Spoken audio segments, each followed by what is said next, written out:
Olá, eu sou o professor Ricardo Medina e vocês vão fazer comigo a disciplina de EDO 2, Equações Diferenciais 2, agora nesta modalidade de RTE ainda neste primeiro semestre de 2021. Então, vou começar escrevendo as formalidades. Eu sou o professor Ricardo Medina, a disciplina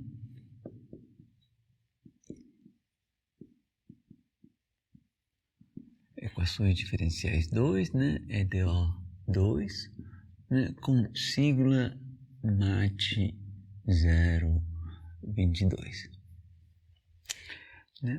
Muito bem, vou falar direto do assunto das avaliações, como vai ser avaliada a disciplina. Vai ter 3 avaliações, vai ter uma P1, uma P2 e, como é usualmente, uma P-sub, aí que serve para substituir a pior das notas que vocês tiverem, se não conseguirem já aprovar a disciplina com a P1 e a P2. Então, avaliações.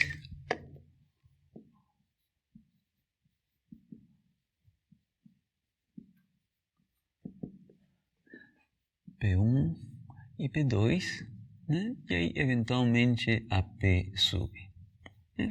Com o mesmo peso a P1 e a P2, seguindo as mesmas regras tradicionais. Agora, eu vou especificar para vocês as datas dessas avaliações pelo SIGA. Vou estar mandando mensagens para vocês pelo SIGA. Tá? Então aí vão aparecer as avaliações, as datas dessas avaliações. A gente vai estar tendo atendimentos online.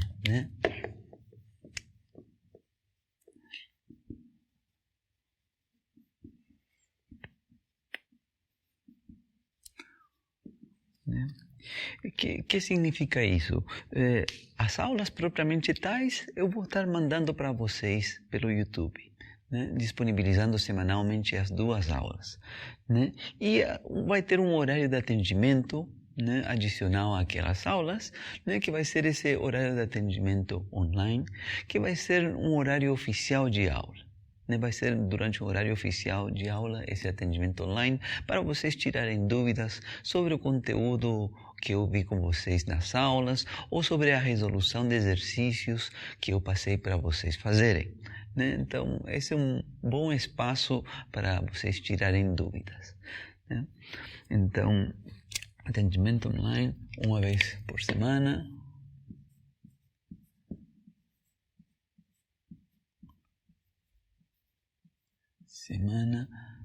Em horário oficial, em um dos horários oficiais de aula. Também informarei isso pelo SIGA. Vamos à bibliografia.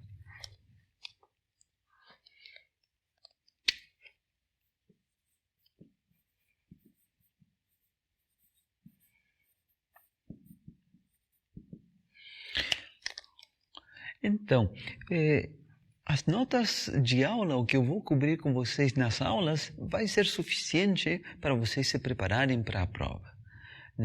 É claro, vamos ter que fazer exercícios, mas o que for visto aqui em aula vai ser suficiente para vocês resolverem os exercícios e, em conjunto, essas 2 coisas é suficiente para vocês se prepararem para a prova e ter um bom rendimento nas provas. Então, em primeiro lugar, a primeira bibliografia então é o material de aulas.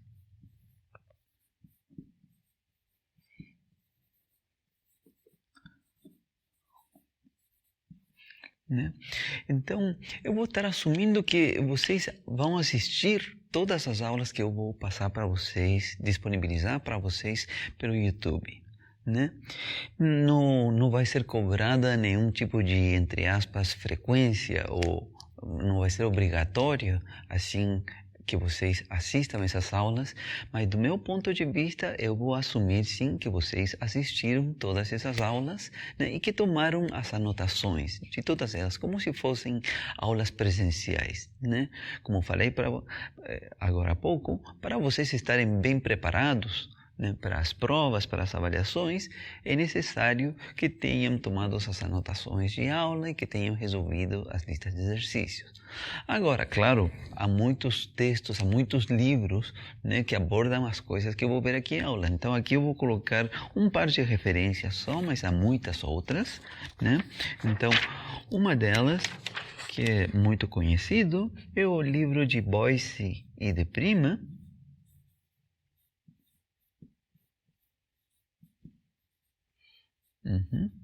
que chama Equações Diferenciais Elementares.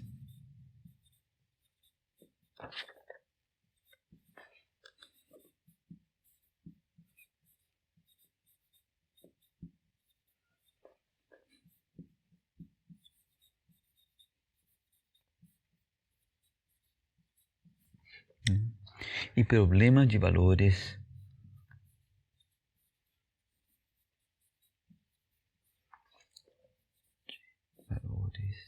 de contorno.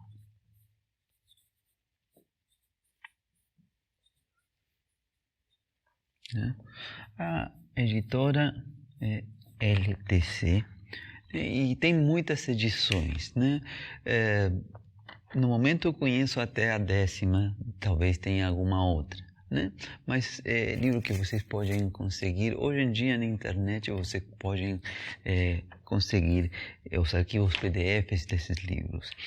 Esse é e uma outra bibliografia, é um livro mais antigo, mas eu acho que está bem justificando uma parte do material que a gente vai ver, que é de série de Fourier, né? Os autores são Kreider, Köhler e Ostberg. Né? Esse texto se encontra na biblioteca, né? Se chama Introdução à Análise Linear.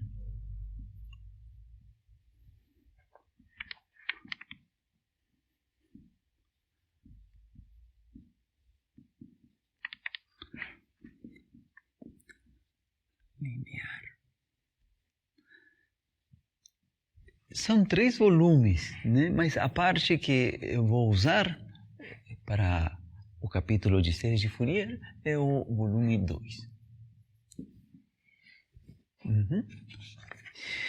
Muito bem, o que mais? Falei para vocês, isto de frequência, as aulas entre aspas, né? A gente não tem frequência presencial, né? Mas eu assumo sim que vocês assistiram todas as aulas que eu disponibilizei no YouTube, que isso é uma coisa chave. Tá? Também material de trabalho, como eu mencionei, vou colocar explicitamente aqui, são as listas de exercícios.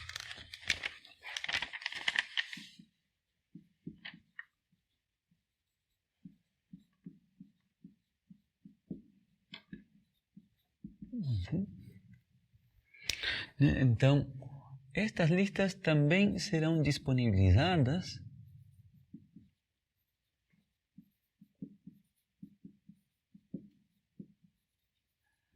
via SIGA-A. Né? Vamos ter umas 8 listas de exercícios, né, da disciplina como um todo. Olha, esse é um ponto em que eu bato na tecla, em que é fundamental que vocês resolvam os exercícios da lista de exercícios. Aqui em aula eu também vou estar resolvendo exercícios, né, da forma mais clara possível, mas é fundamental que vocês resolvam os exercícios da lista de exercícios e que resolvam todos. Não a metade, nem 3/4 partes dos exercícios, resolvam todos. Então, no dia em que forem realizadas as provas, eu vou assumir que vocês resolveram todos os exercícios. Repito, não a metade, nem 3/4 partes, nem 90%, todos os exercícios, né? Os exercícios das provas tem diferentes níveis aí dentro da prova, né? Então, perfeitamente poderia ser que o exercício que eu venha a cobrar na prova seja um dos que está na lista ou alguma alteração de um desses exercícios. Às vezes são simples, às vezes não tão simples, então é fundamental que vocês resolvam todos esses exercícios que eu vou passar para vocês nas listas, né? Daí, então, que seja importante que vocês aproveitem o horário de atendimento online, né? Para tirarem as dúvidas, né?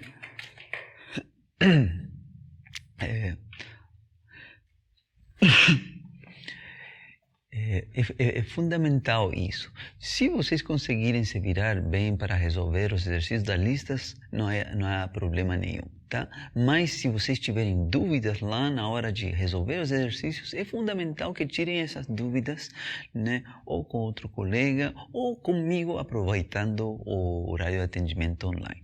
Mas no dia da prova, tem que chegar muito bem preparados, tendo resolvido os exercícios das listas, tendo assistido o material das aulas e tendo esse material com vocês, né? Eu acho que o principal desta disciplina, de como que ela vai funcionar, né? Número de avaliações, são 3, né? Que eu vou estar regularmente mandando as aulas para vocês pelo SIGA. Também avisos sobre alguma mudança, alguma emergência, uma semana que não forem haver todas as aulas por algum motivo, qualquer coisa. Então, os avisos, né, vão estar sendo enviados para vocês, né, via SIGA. Tá? Esse é basicamente o esquema de como é que vai funcionar a disciplina ao longo do semestre. Tá? Bom, vou falar agora brevemente de quais são as coisas que a gente vai ver nesta disciplina, de forma geral.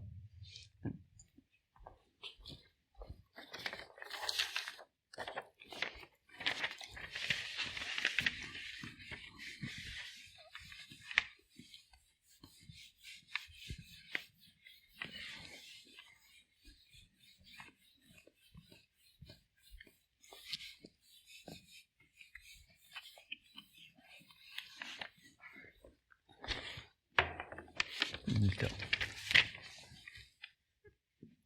conteúdo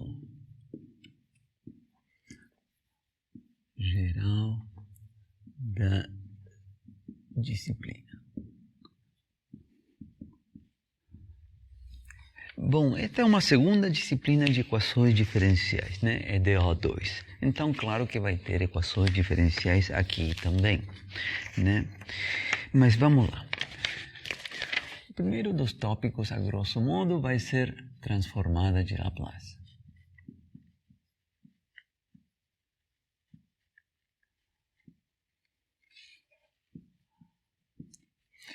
Há uma série de detalhes que vão estar acompanhando isso, né, que não estou mencionando aqui no tópico geral da transformada de Laplace, mas em poucas palavras, a transformada de Laplace vai ser uma ferramenta alternativa para resolver equações diferenciais lineares de coeficientes constantes, como as que vocês aprendem a resolver em EDO1.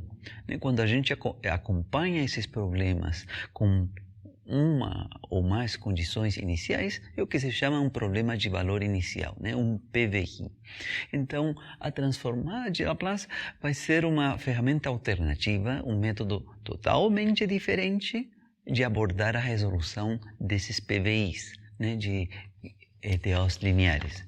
Totalmente diferente daqueles métodos que vocês viram em EDO1. Tá? Então vai ser uma ferramenta nova, né? Depois, um tópico separado, tá? Um tópico separado dos PVIs da transformada de Laplace, né? É o tópico das séries de Fourier,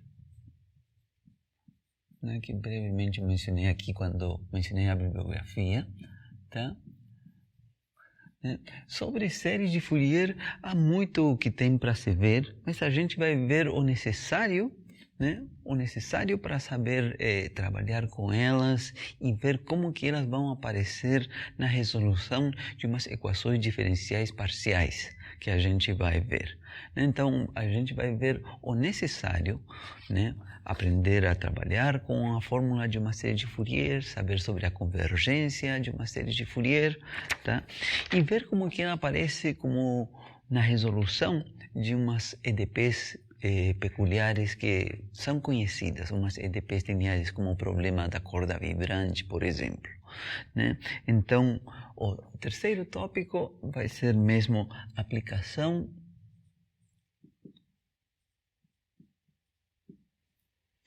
das séries de Fourier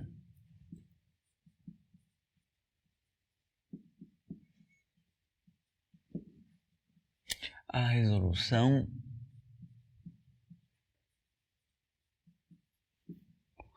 de algumas EDPs.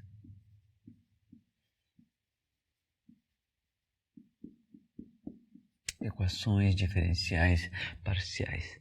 Na verdade, a terminologia mais exata é que a gente vai estar aplicando essa série de Fourier à resolução de alguns problemas de contorno.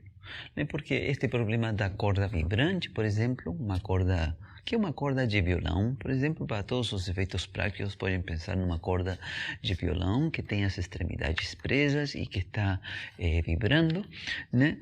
Se chama o problema matemático que descreve essa situação, se chama um problema de contorno, porque a gente especifica as condições de contorno nas quais é resolvida essa EDP. As condições de contorno seria dizer que as extremidades dessa corda estão fixas, à esquerda e à direita. E a gente está resolvendo a equação diferencial parcial no intervalo compreendido entre essas duas extremidades. E, é claro, também vai acompanhado de um par de condições iniciais. Mas no momento de abordar a resolução desse problema, surgem de forma natural, essa é uma coisa muito bacana, que surge de forma natural as séries de Fourier, né, na hora de resolver este problema das equações diferenciais parciais. Então, a nossa motivação desta disciplina para estudar a série de Fourier é saber aplicar ela na resolução de essas EDPs, desses problemas de contorno. Tem outro problema de contorno tradicional, que é aquele do problema de fluxo de calor numa barra unidimensional, e tem muitas variantes desses problemas. Por exemplo, a propagação de som dentro de um tubo de órgão, por exemplo, órgão de igreja, a EDP que descreve isso também é uma equação diferencial parcial, como a equação diferencial parcial da corda vibrante. A difusão de tinta em água, por exemplo, numa canaleta fina, unidimensional, também a equação que descreve como que se difunde a tinta na água é uma EDP como a EDP do fluxo de calor que a gente vai ver. E tem muitíssimas outras, tem muitíssimas outras que se pode ver na literatura. Então a gente aqui vai aprender o básico para resolver essas EDPs utilizando as séries de Fourier, né? E bom, e tem um último capítulo. Tem um capítulo também separado dos anteriores, né? Que é um capítulo de EDOs não lineares e estabilidade.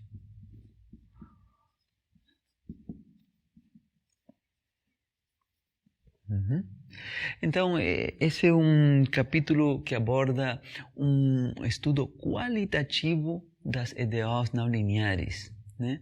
E esse estudo qualitativo tem a ver com o estudo da estabilidade das soluções, né? Que é todo um capítulo diferente, na verdade, daqueles que vocês viram em EDO 1. Né? De lá você pode resgatar como uma das ferramentas, né, a ferramenta do campo de direções.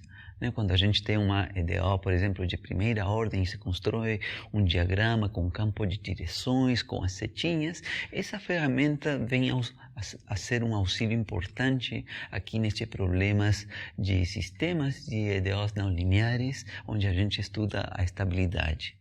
Tá? A abordagem é bem diferente do que foi visto lá em EDO 1, porque resolver estes sistemas de EDOs não lineares é uma coisa muitíssimo mais difícil. São poucos os casos, existem sim, mas são poucos os casos em que o sistema de EDOs não lineares se pode resolver analiticamente, com caneta e papel. São poucos, né? E precisamente o espírito do que se estuda aqui neste capítulo é ver, bom, já que é tão difícil de se resolver esse problema analiticamente, bom, que tanto a gente é capaz de falar sobre as soluções desse problema. Né? Se existem soluções, por exemplo, chamar soluções de equilíbrio, se essas soluções de equilíbrio são estáveis, né, ou instáveis, surge lá toda uma gíria. Né? Então, esse capítulo trata, claro, sobre equações diferenciais, sistemas de equações diferenciais, em nosso caso, só com duas variáveis dependentes, né? Mas onde a gente aborda uma série de conceitos de estratégia que é diferente, que não foi visto até agora na disciplina de EDO1, nem nos tópicos anteriores. Né? Bom, chegado ao momento, a gente vai ver isso. Esse vai ser o último capítulo desta disciplina. Então, no que resta da aula de hoje, vai ser um capítulo 0. Um capítulo 0 para introduzir, digamos, chegar a este tópico da transformada de Laplace. Né? Refrescando um pouco a memória de algo que vocês viram em EDO1, né? E tentar ligar isso às coisas que a gente vai começar a ver aqui com transformada de Laplace. Vamos lá.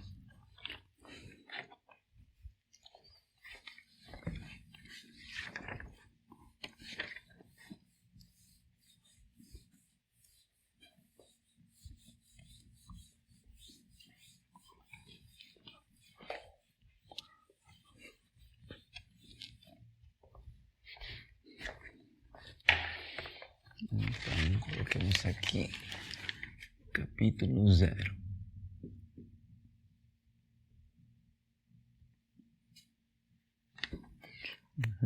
Introdução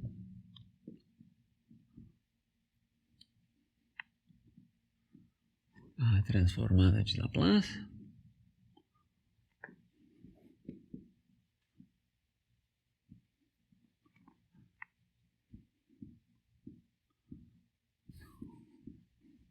E a função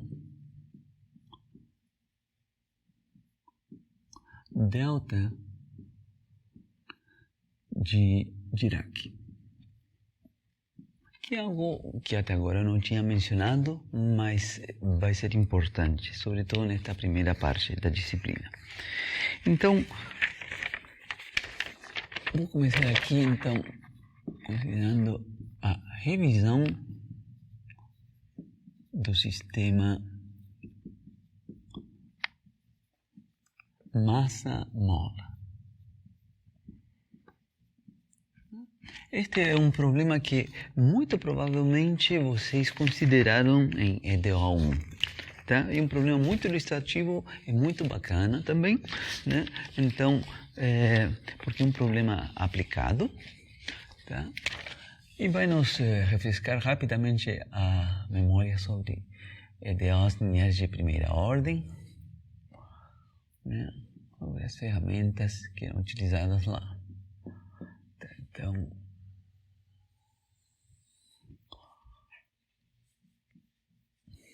a ideia é que a gente vai ter aqui um carrinho, né, que é segurado de uma parede por meio de uma mola. Vejamos, façamos aqui.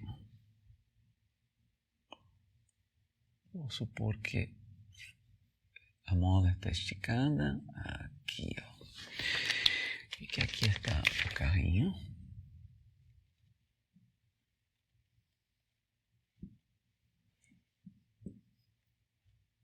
De massa M conhecida.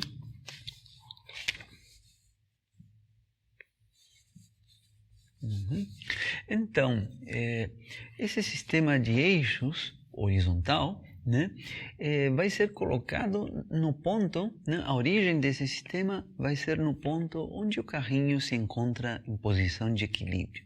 né? Ou seja, se o carrinho estivesse nessa posição onde está o centro desse eixo horizontal, o carrinho estaria em repouso, a mola não estaria esticada, nem estaria comprimida. Então, a partir desse ponto em diante, eu vou medir a posição do carrinho, x. Né? Então, se x for diferente de zero, se x for positivo, é que a mola foi esticada. Se x for negativo, é que a mola foi comprimida. Então, numa situação como essa, é claro, a mola vai estar puxando o carrinho. Então, a mola, né, o que vocês veem lá em física, tem um comportamento conhecido, né, onde vem identificada por uma constante de elasticidade K, da lei de Hooke. Né? Então, o problema que a gente está querendo abordar aqui é estudar as oscilações desse carrinho, determinar como que esse carrinho oscila, né, no tempo. Né? Especificamente, eu vou colocar aqui o carrinho numa posição inicial, x igual x0 conhecida, né? Eu vou soltar o carrinho, vou deixar que ele comece aqui a oscilar.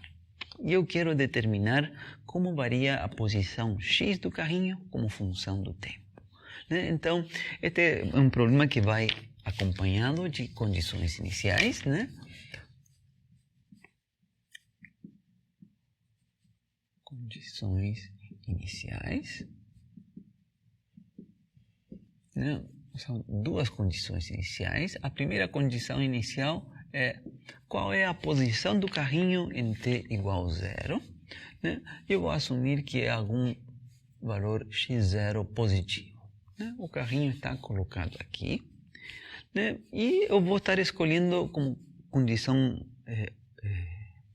inicial adicional que o carrinho esteja em repouso nesse momento. Isso significa que a velocidade inicial do carrinho, né, no momento inicial, vai ser 0. Né? Carro em repouso.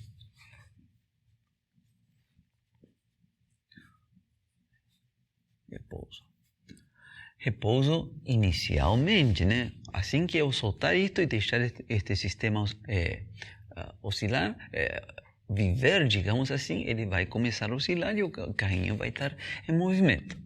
Muito bem, então, a primeira etapa do problema é montar uma equação diferencial que descreva as oscilações deste carrinho. Né? Neste tipo de problemas, este é um problema de física, um problema de mecânica, né, onde aparecem forças aqui. Né? Então, todos estes problemas de mecânica, onde aparecem forças, né? Aqui aparece a força do carrinho, da mola, né? Aqui também tem o nível do chão, há uma força normal, também tem o peso. Né? Todos estes problemas que envolvem forças, problemas de mecânica, são abordados utilizando a segunda lei de Newton. A somatório das forças igual massa vezes aceleração. Então, a primeira etapa é identificar quais são todas essas forças. Então, eu vou fazer um diagrama de forças.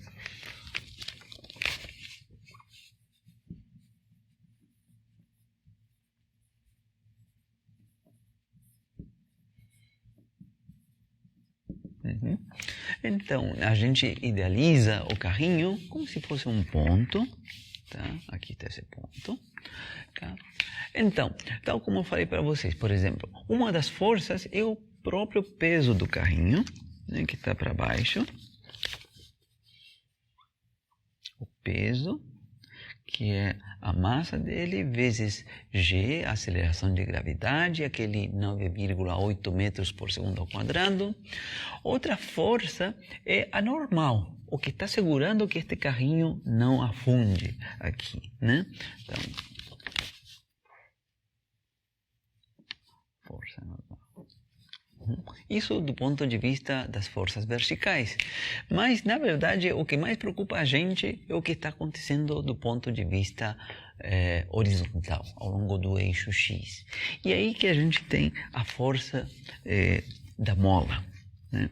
Então, é uma força que vem neste sentido. Se o carrinho estiver aqui esticado, com X positivo, a força da mola vai para lá. E, bom, a gente utiliza a lei de Hooke, que diz que essa força vem dada pela constante de elasticidade vezes X. né?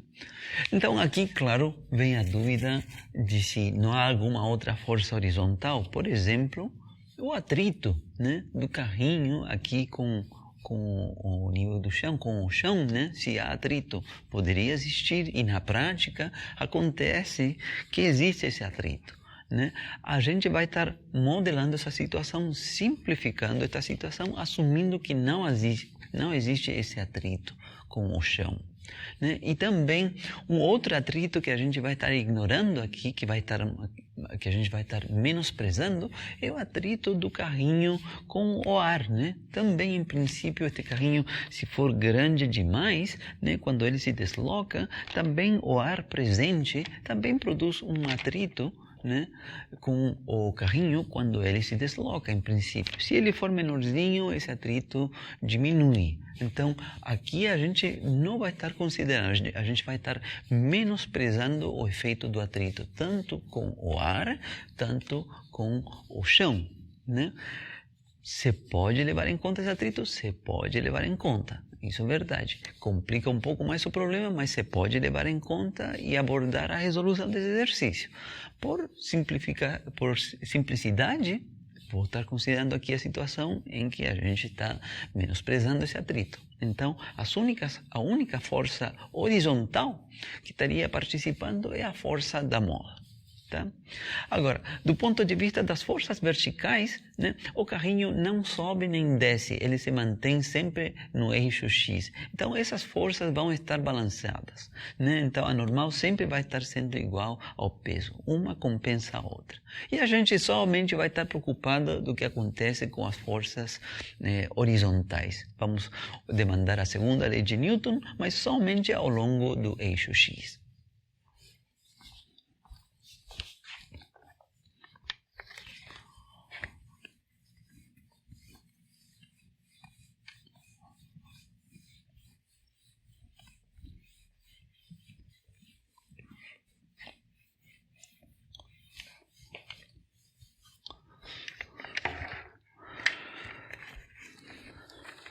Então,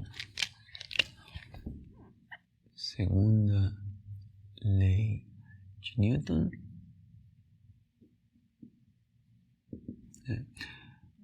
somatório das forças, vou projetá-las ao longo do eixo X, né, de todas as forças, aí é igual a massa do carrinho vezes a componente X da aceleração.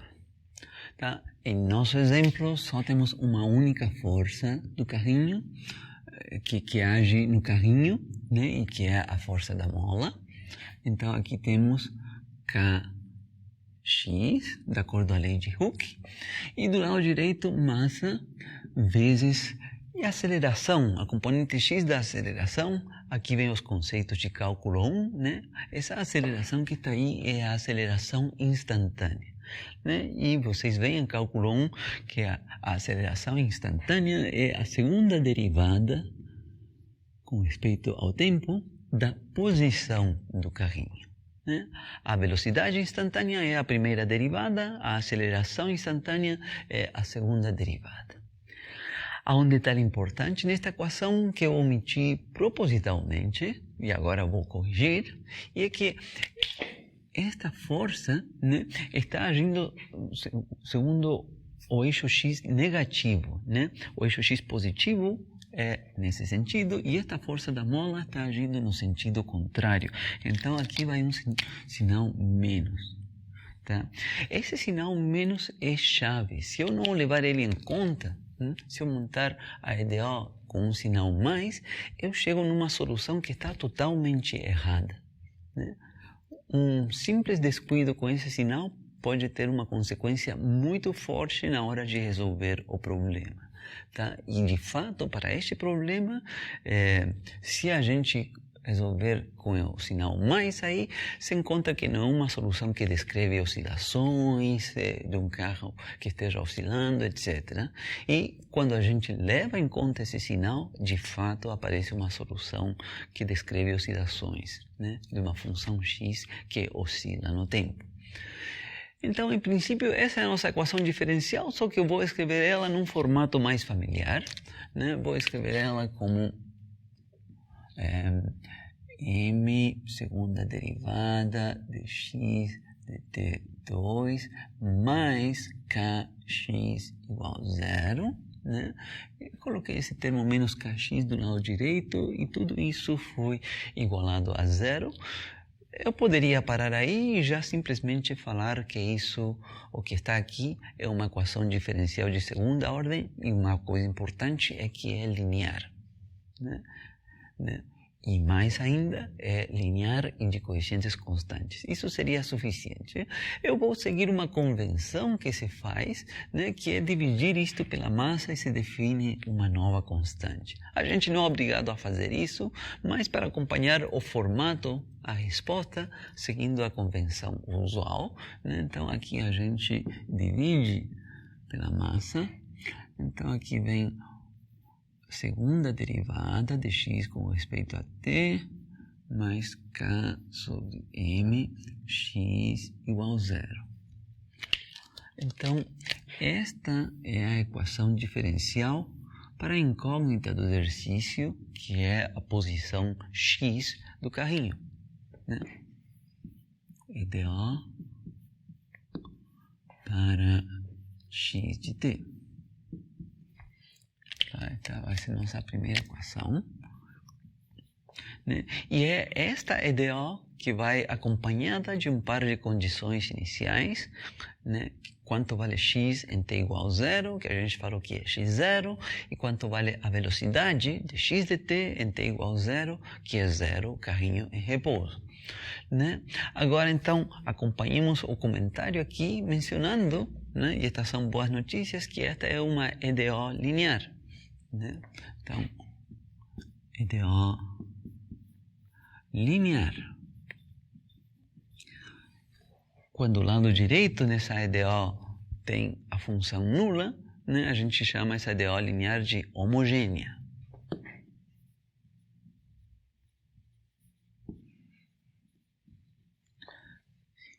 E a coisa que nos facilita a vida, e isto se vê em EDO1, né, isso vem em EDO1, a coisa que nos facilita a vida é que esta é uma EDO linear homogênea de coeficientes constantes. O coeficiente aqui que está aqui é constante, o coeficiente aqui vale 1 e este coeficiente é constante. Nos facilita enormemente a vida. Se forem coeficientes variáveis, por exemplo, depender de t, aí é outra história, o problema se complica muito mais, tá? Mas então, de coeficientes constantes. Na verdade, isto é tudo o que a gente pode pedir quando a gente encontra uma EDO linear homogênea. Pode até ser não homogênea, mas que seja de coeficientes constantes. Porque a resolução, quando a gente já conhece a teoria, a resolução dessa EDO é extremamente fácil. Como eu vou ver na continuação aqui, equação característica, etc., já é uma coisa algébrica, né? Isso se estuda lá em EDO1 e é algo que vocês têm que saber, né? Se vocês não lembram dessa parte básica de EDO1, de uma EDO linear, né, de coeficientes constantes, como que se aborda a resolução de uma EDO, é que realmente estão esquecendo algo essencial, né? É algo essencial da disciplina de equações diferenciais, né? Tem que ter algum discernimento de que coisas são básicas de vocês terem aprendido lá e guardarem na bagagem que acompanha vocês, né? Quando a EDO é não linear, às vezes você pode resolver, isso se estuda lá em ED1, às vezes é complicada demais. Mas se for linear e ainda mais de coeficientes constantes, é um problema que é fácil de se resolver. Tá. Bom, então, vejamos como que se resolve isso. Como se resolve? Né? Se monta a equação característica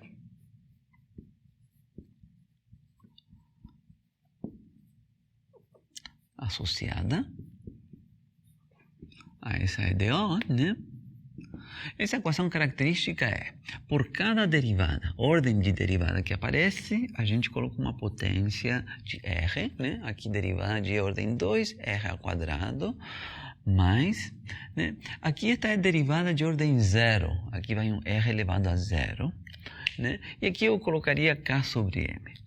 A convenção, que era o que estava falando e esqueci de completar aqui, né? É chamar tudo isso aqui de ômega ao quadrado. Tá? Então aqui vai um ômega ao quadrado. E notar que é ômega ao quadrado sem multiplicar R, né? Porque isto aqui não é a primeira derivada de x. Se fosse a primeira derivada de x, estaria multiplicando R. Mas aqui é a própria função x. Então vai ômega ao quadrado. Né?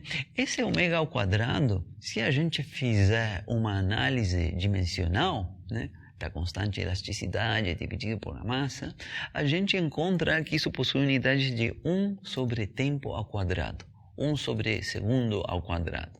Né? E daí que se utilize uma frequência, né? Ômega, que denota a frequência em física.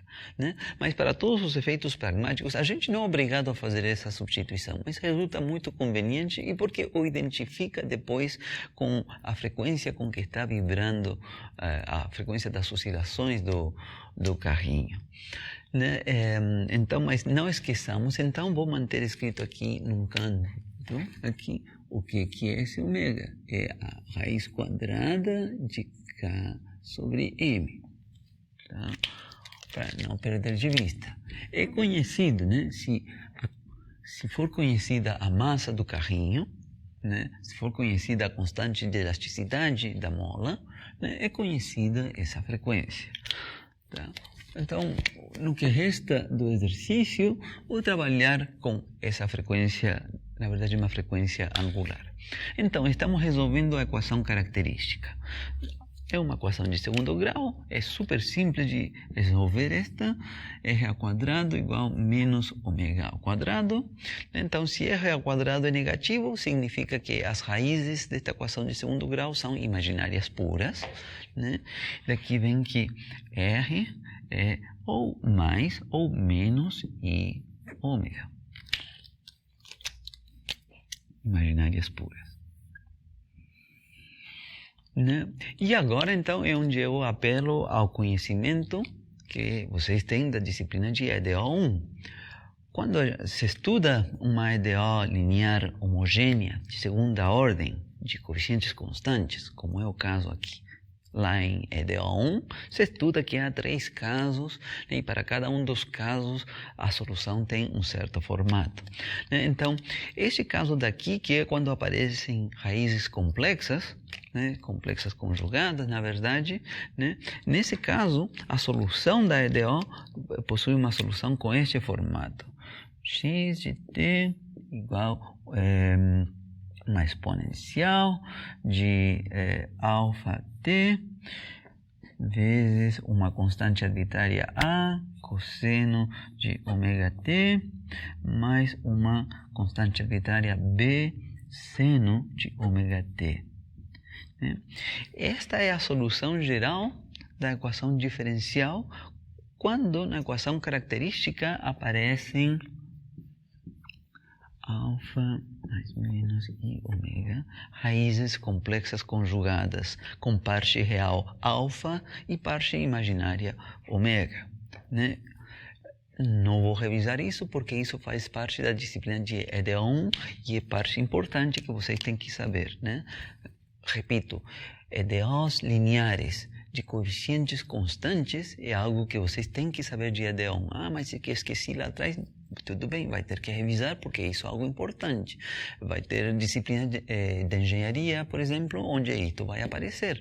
Né? Então, o professor vai ter todo o direito de falar, isso é uma equação que vocês têm que conhecer, têm que ter visto. Tá? Bom, aqui eu estou revisando isso rapidamente. Então, neste caso em particular, são imaginárias puras. Né? Então, esse alfa, que corresponde à parte real, né, das raízes, neste caso, vale 0. E a gente vai, e exponencial de 0 vale 1. Né? Então, neste caso, né, este alfa vale 0, exponencial de 0 vale 1, então sobrevive esta parte com A cosseno e um B seno.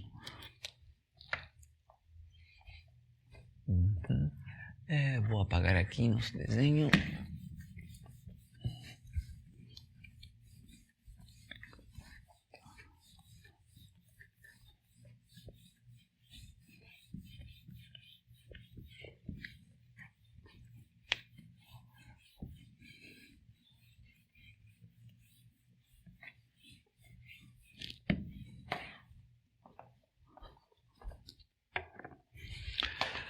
Muito bem, então a nossa solução, então equação característica, então aqui solução geral da EDA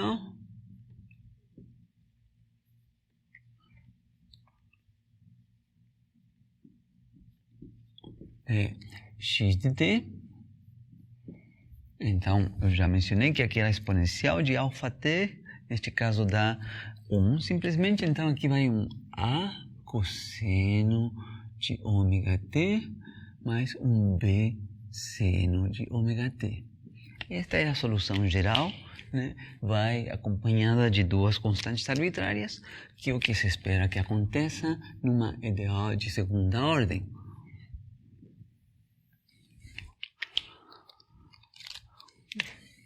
Isto seria 3.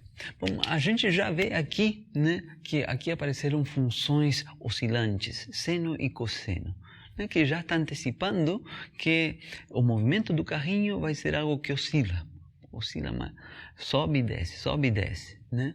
Estas funções seno e cosseno. Bom, o que nos está faltando é encontrar o valor dessas constantes utilizando as condições iniciais. Uso das condições iniciais. Então, primeira das condições iniciais é quando t igual a 0, quanto vale x? X em t igual a 0. Utilizando a nossa expressão daqui, aqui vai ficar a vezes cosseno de 0. Cosseno de 0 vale 1. Então, vou colocar explicitamente 1, mais b vezes seno de 0. Seno de 0 vale 0. Então, mais b vezes 0. Não teria para que colocar, mas estou sendo explícito. Agora, isto, de acordo ao enunciado, a posição inicial do carrinho vai ser um valor x0. Então, esta é uma primeira condição que deve ser obedecida pelas constantes A e B. Na verdade, daqui já vai sair direto quanto vale a constante A. A outra condição é sobre a velocidade. Dx dt em t igual a 0. Bom, para isso, né, eu preciso primeiro, antes de calcular esta expressão avaliada em t igual a 0, eu preciso calcular quanto vale dx dt em geral, como função de t, e depois avalio isso em t igual a 0. Então, vou colocar isto aqui complementando esta equação daqui. Daqui vem que a derivada de x de t como função de t seria o quê? A derivada desta primeira expressão, a derivada de cosseno é menos seno, né? E por regra da cadeia vai acompanhado com um fator ômega. Então aqui vai menos a vezes ômega seno de ômega t. E depois mais a derivada do segundo termo, a derivada do seno, que é cosseno, e por regra da cadeia vai acompanhado de um ômega, então mais b ômega cosseno de ômega t. Então, preciso desta expressão na hora de demandar a condição inicial da velocidade. Então, esta é uma outra expressão que vem da nossa solução do problema, da nossa solução da EDA. 4. Então, agora sim, a expressão de dx dt quando t igual a 0. Avaliamos isso aqui em t igual a 0. Vai ser menos a ômega vezes seno de 0, que vale 0. Menos a ômega vezes 0. Mais b ômega vezes cosseno de 0, que vale 1. Mais b ômega vezes 1. E a condição inicial do exercício diz que o carrinho em t igual a 0 está em repouso, que dx dt no momento inicial vale 0. Isto vem do enunciado. Então, essas são as duas condições iniciais, e utilizando essas duas condições iniciais, a gente determina o valor das constantes A e B. Neste caso, é simples demais, porque, como eu já tinha mencionado, da primeira já aparece que o valor da constante A é x0. E da segunda, a gente vê que o valor da constante B vai ser igual a constante... A constante B vai ser 0, porque aqui não está A, então B vai ser 0, já que ômega é diferente de 0. B vai ser 0. Isso é o que você obtém diretamente aqui. Bom, com isso a gente então tem a solução do nosso problema de valor inicial. Com isso então temos a solução do problema, solução geral da EDO, mas aqui agora uso das condições iniciais, então portanto x de t seria a constante A, que vale x0, vezes cosseno de ômega t. E a constante B vale 0. E esta é a solução do problema, que a gente queria resolver. Isto está descrevendo como que se movimenta o carrinho em função do tempo t, para t maior ou igual do que 0.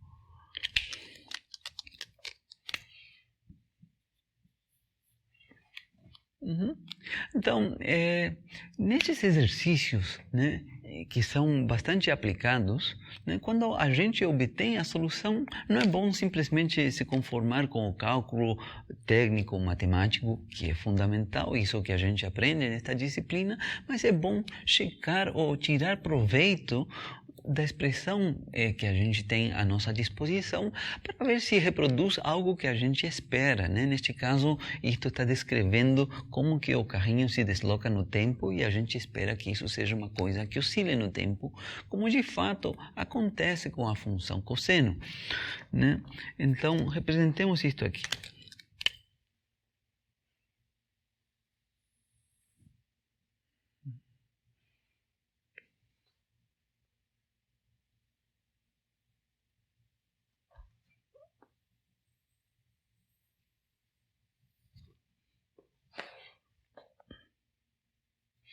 Aqui eu vou representar eixo X, aqui eixo T.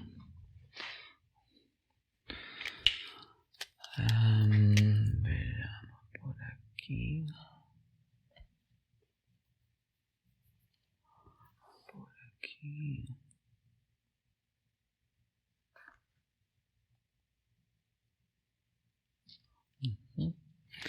Aqui vai estar este valor aqui que vai ser x0, aqui embaixo vai ser menos x0 e aqui eu vou representar o gráfico dessa função cosseno ômega t multiplicado por x0.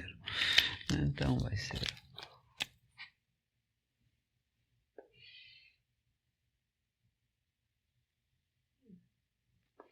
Vejamos, vou tentar fazer bem feito.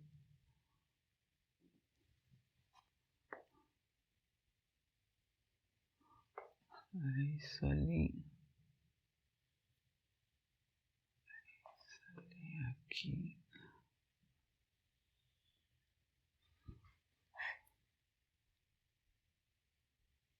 Ali.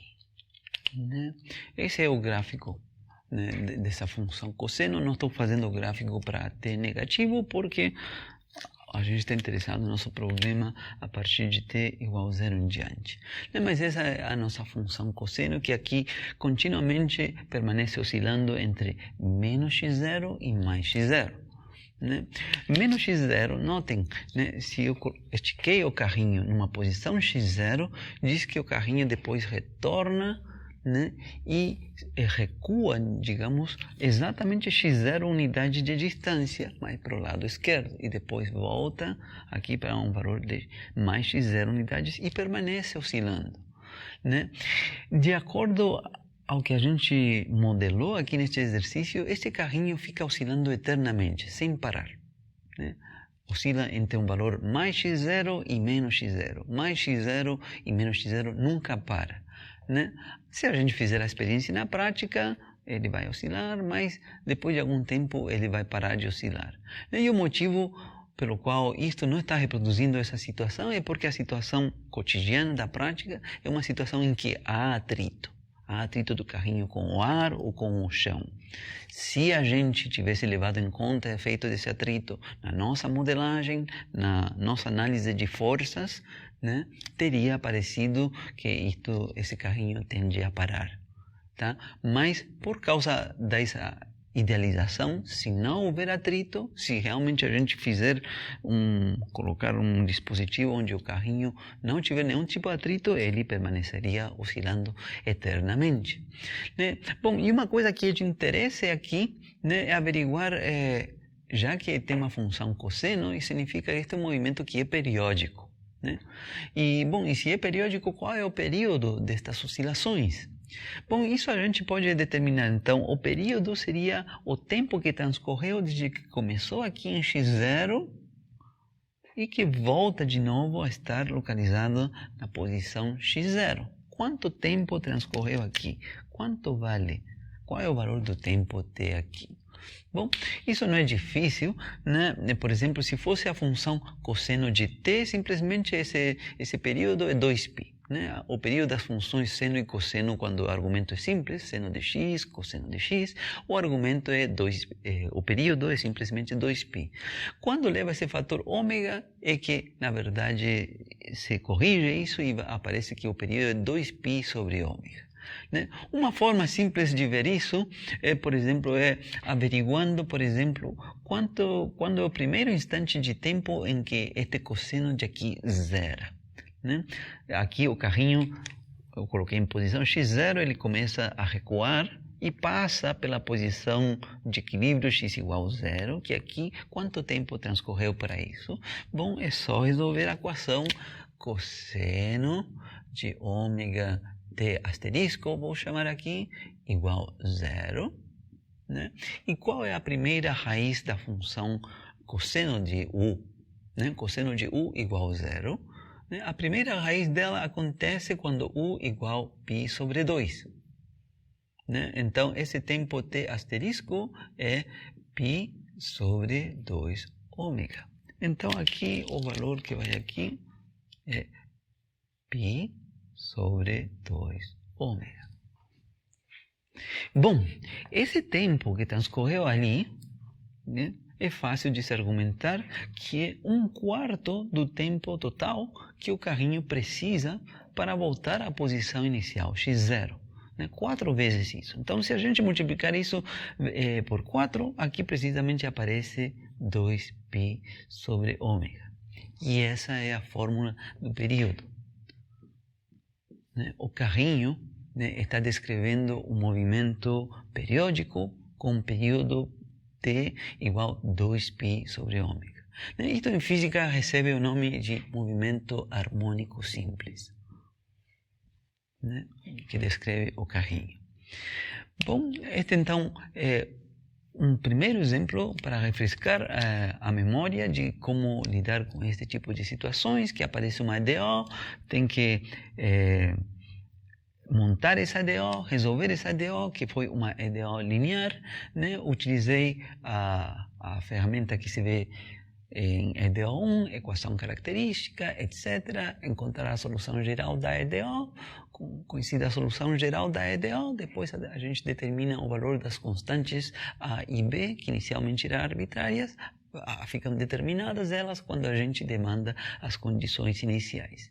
Então, a seguinte etapa vai ser considerar o mesmo problema, né, do carrinho que está segurado por uma mola, né, só que a gente vai acrescentar um agente externo. Então,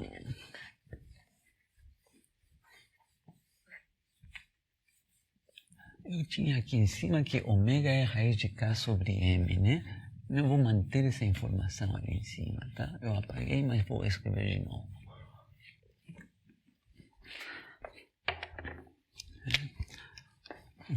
ômega igual a ETK sobre M, né? Que é a frequência angular desse carrinho. Esta foi a segunda das equações.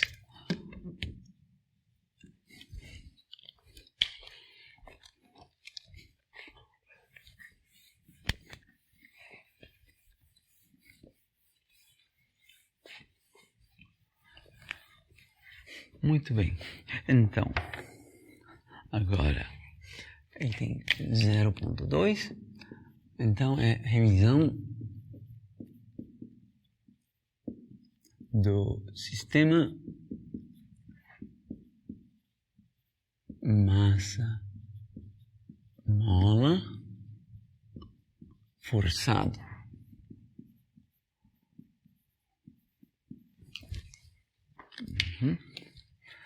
Então, o desenho vai ser idêntico ao anterior. Aqui tem uma parede.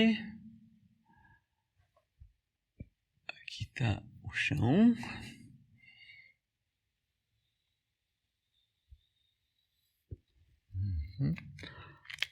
Aqui tem uma mola, da qual o carrinho é segurado. Vou assumir que essa mola está esticada aqui.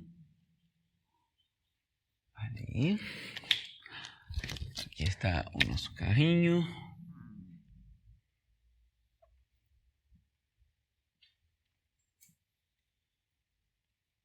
De massa M. E a parte adicional aqui é que há um agente externo aqui, que eu vou representar por uma força F de T, né? Que é uma força conhecida. A gente pode pensar alguma fórmula para essa força, T ao quadrado, né? Pode ser uma exponencial de T, né? Pode até ser uma função que oscila no tempo, né? É uma coisa que a gente regula externamente, né? Pode ser uma coisa que oscila no tempo ou que permanentemente esteja puxando numa direção, mas é uma função conhecida de T. É o agente externo, né? Das forças que estão agindo sobre o carrinho, esse agente externo que a gente regula, a gente decide quanto vale essa força no tempo, explicitamente, né? E aqui, de novo, coloco que há uma constante de elasticidade conhecida, né, que aparece na lei de Hooke para descrever a força da mola, né? E, bom, a gente mede aqui a posição do carrinho a partir do ponto da posição de equilíbrio, né? E, de novo, então, a gente coloca as condições iniciais e a gente busca uma equação diferencial para x, a qual a gente tem que resolver acompanhando essas condições iniciais.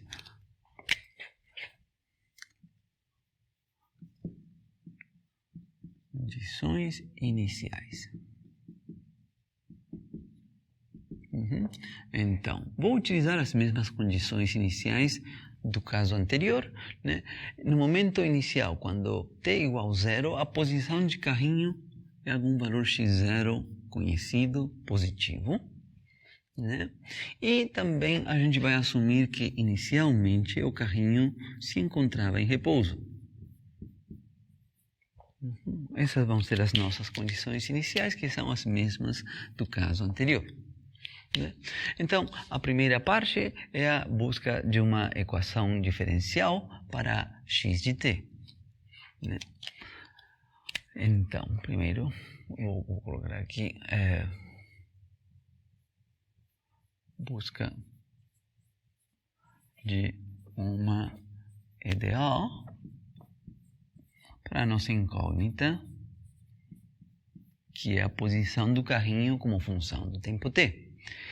Muito bem, rapidamente, diagrama de forças. Este é um problema de mecânica. Diagrama de forças. Nosso diagraminha é o mesmo, aqui aquele que a gente tinha antes. A gente idealiza com um ponto o carrinho, né? Tinha uma força aqui, o peso, mg. Tinha aqui a força normal, né, que o piso, né, o chão que impede que o carrinho afunde, né? Tínhamos aqui a força da mola nessa direção, que de acordo com a lei de Hooke é uma constante K vezes X, né? X é o deslocamento com relação à posição de equilíbrio. E bom, e qual é a parte adicional que vem desta vez? Né? A parte adicional que vem desta vez é esse agente externo F de T. Então colocamos aqui F de T. Então, a equação diferencial que a gente montou para x veio de analisar as forças que estão agindo ao longo do eixo x, e é nessa equação que desta vez vai aparecer um termo adicional f de t, que não apareceu no primeiro caso.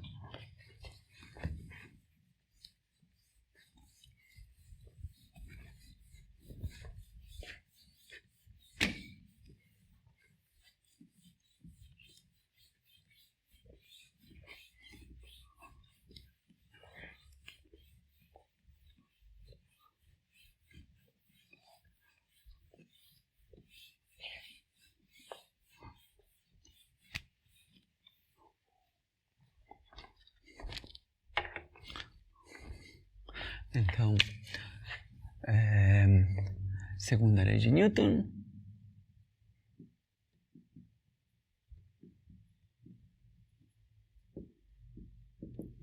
somatório das forças, a gente vai estar considerando somente as que agem ao longo do eixo x, porque já argumentamos que as que agem ao longo do eixo y estão balançadas umas com outras, né? Não há movimento do carrinho nessa direção, então isto é igual a massa vezes aceleração.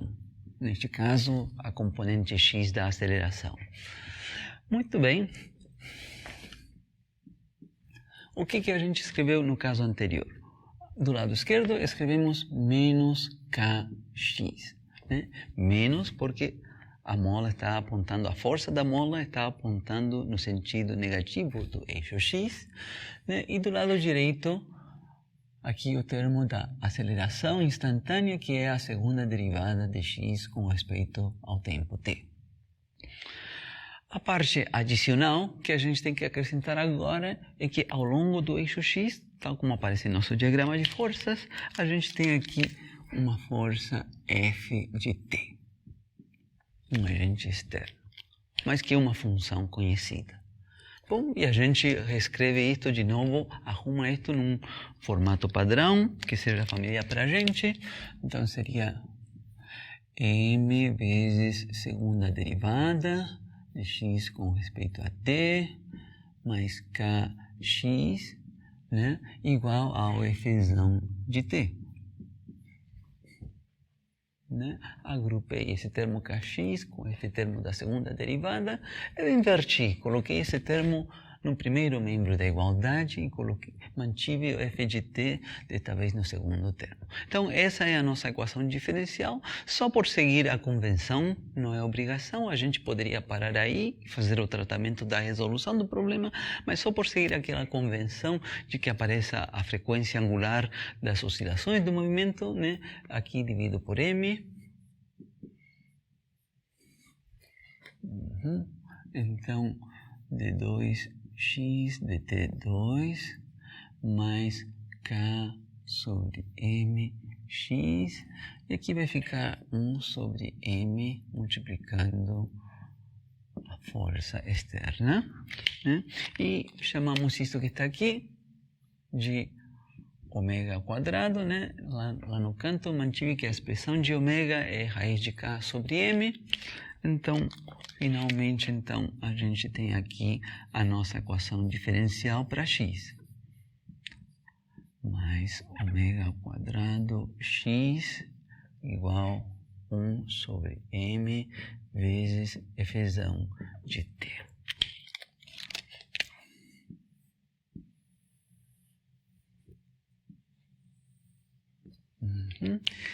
Se eu não estiver errado, esta seria a equação 6. Então, vocês que anotaram, tomaram anotações disso, Se for a 7, por favor, vocês corrijam, tá?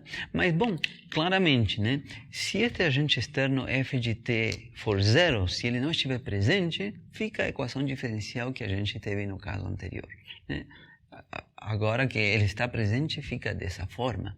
Mas, bom, ainda temos boas notícias, né, do ponto de vista matemático, porque o que está aqui continua sendo uma equação diferencial linear.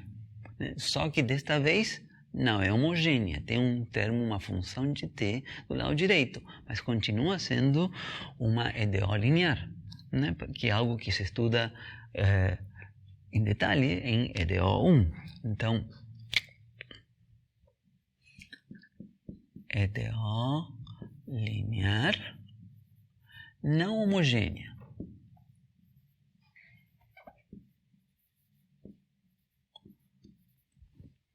Mas ainda tem a ótima notícia, a excelente notícia de que os coeficientes desta EDO linear são constantes.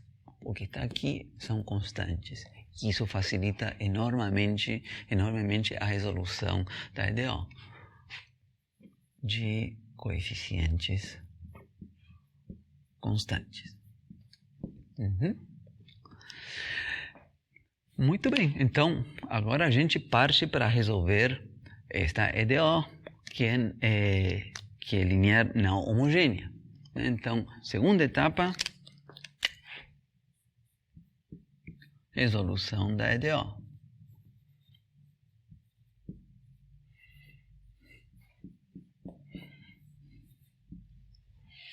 Tá. Então, como que se aborda agora a resolução desta EDO? Agora que é linear, mas não homogênea.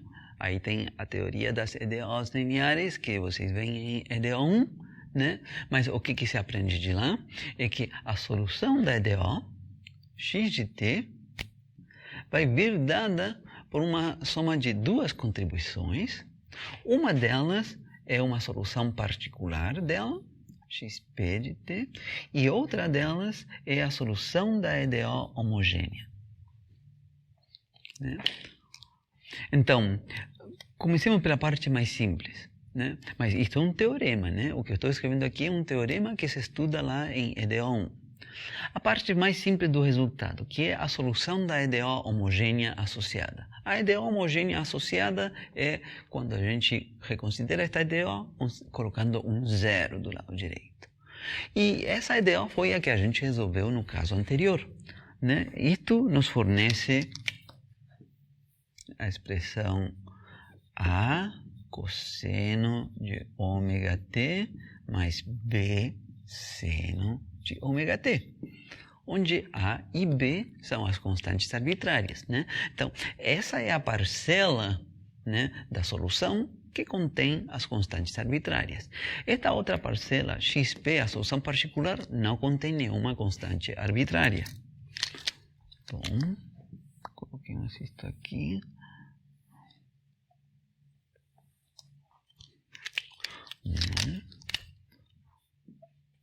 Então agora a gente tem que ver como que a gente determina essa solução particular xp de t, e para isso em EDO 1 se vê basicamente dois métodos: o método de variação de parâmetros ou o método dos coeficientes a determinar, quando for aplicável este último.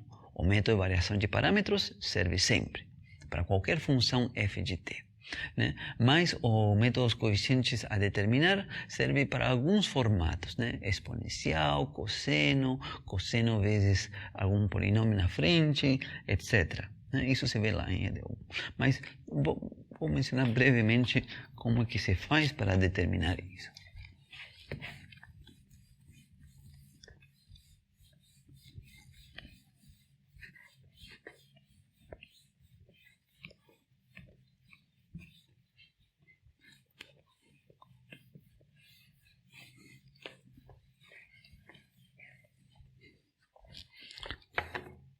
Então,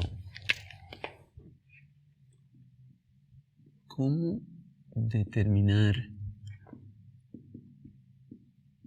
a solução particular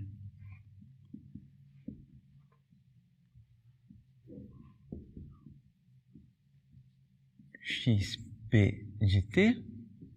Então, o que se vê em EDO1, né? Tem as possibilidades. Método de variação de parâmetros.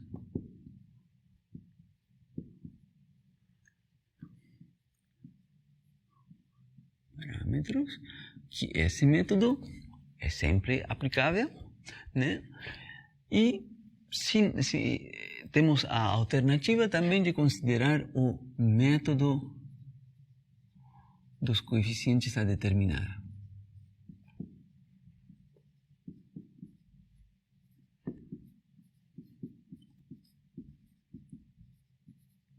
Ou também chamado método dos coeficientes indeterminados. Este segundo não serve para qualquer função f de t, mas há muitos casos, como esses que eu mencionei, uma função f de t que é uma exponencial, um polinômio multiplicando um seno, um polinômio multiplicando um cosseno, etc., em que se pode aplicar. Bom, independentemente disso, daí suponhamos que utilizando o método apropriado, não vou entrar aqui no detalhe porque a gente precisaria conhecer qual é a fórmula de f de t, né, para se quisermos aplicar este outro, tá? Mas, bom, conhecendo isso, né, é que a gente daqui vai obter então, daqui, digamos, vou colocar umas reticências, daqui a gente vai chegar à solução geral do problema, com xp de t conhecido agora, e aqui aparece o a cosseno de ômega t mais um b seno de ômega t, onde a gente já passou pela etapa de determinar essa solução particular, xp. Então vou colocar aqui que aqui já é conhecida. E o que haveria que fazer depois? Nos está faltando encontrar o valor das constantes a e b, o qual é feito utilizando as condições iniciais. Então, a e b são determinadas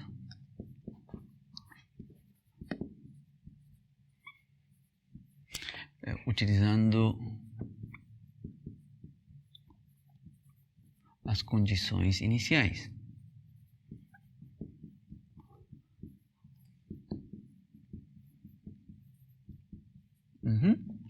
E daí a gente chegaria na solução do problema.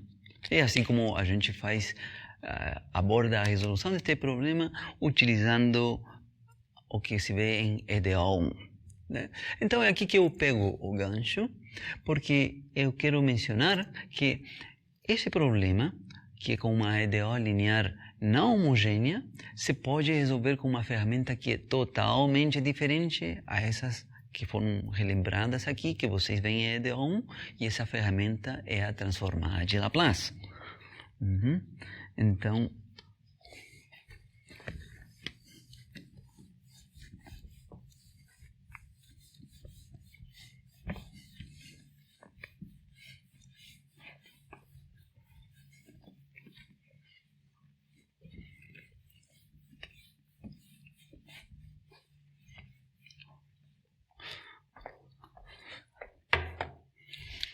um par de observações.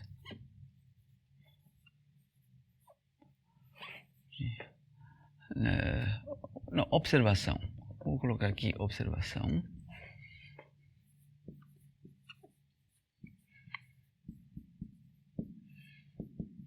Importante. Né? O PBI, o problema de valor inicial, que estamos considerando aqui, né, que é a EDO, acompanhada das duas condições iniciais, o PBI em questão,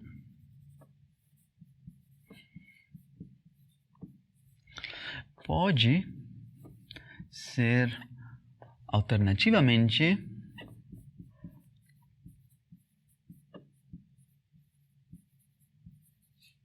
resolvido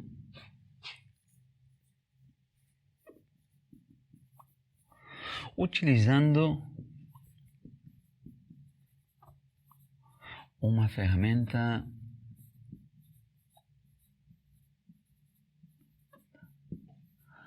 diferente, completamente diferente.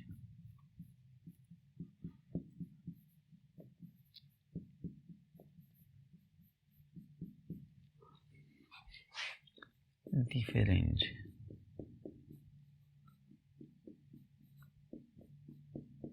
Daquelas vistas em Edéon,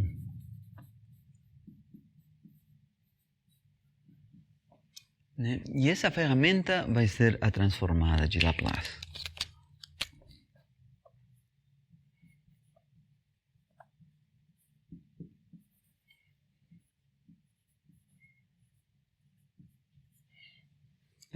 Então, isto é uma motivação para se estudar a transformada de Laplace nas aulas posteriores.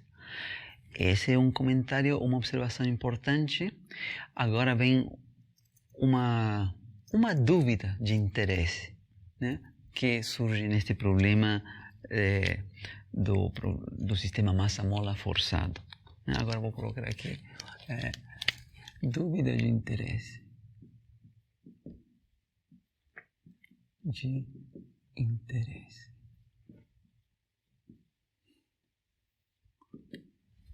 Dúvida de interesse. Como modelar a função f de t, né, que é o agente externo de nosso sistema, né? Como modelar essa função f de t para descrever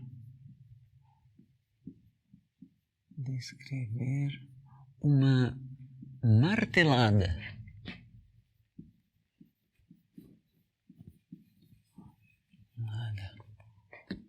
Vou colocar aqui entre aspas, instantânea. No instante t0 maior do que 0. O que significa isso? Significa que a gente tem nosso carrinho lá, tá? Que está segurado por uma mola, né? Etc. Mas eu falei que além da força da mola que está agindo sobre o carrinho, tem este agente externo f de t, né? Mas eu quero considerar a situação bem específica de que este agente externo f de t corresponda a uma martelada que foi dada ao carrinho. Então, como que se visualiza isso graficamente, né? Se aqui estiver o instante t0.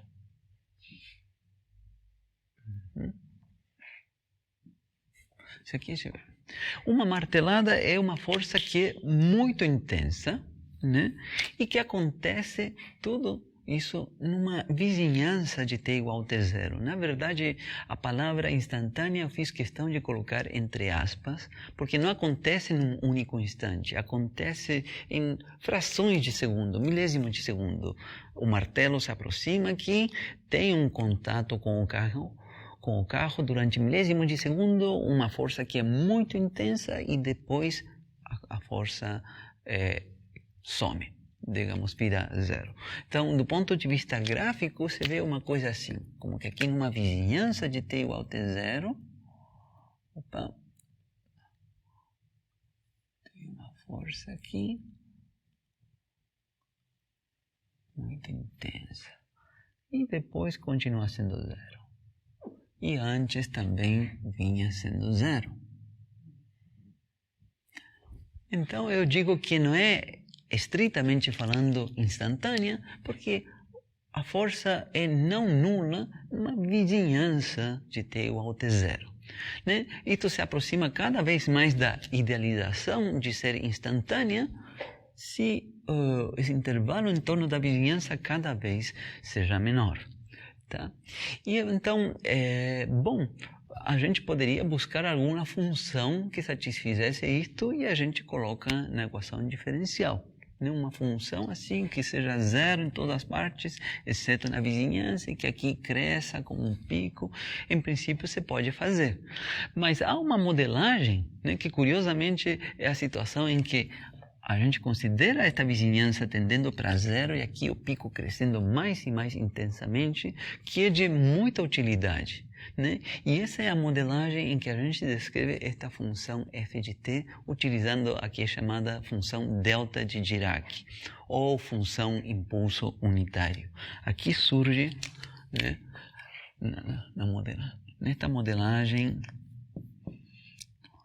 então, na modelagem de f de t, surge a chamada função delta de Dirac, ou impulso unitário.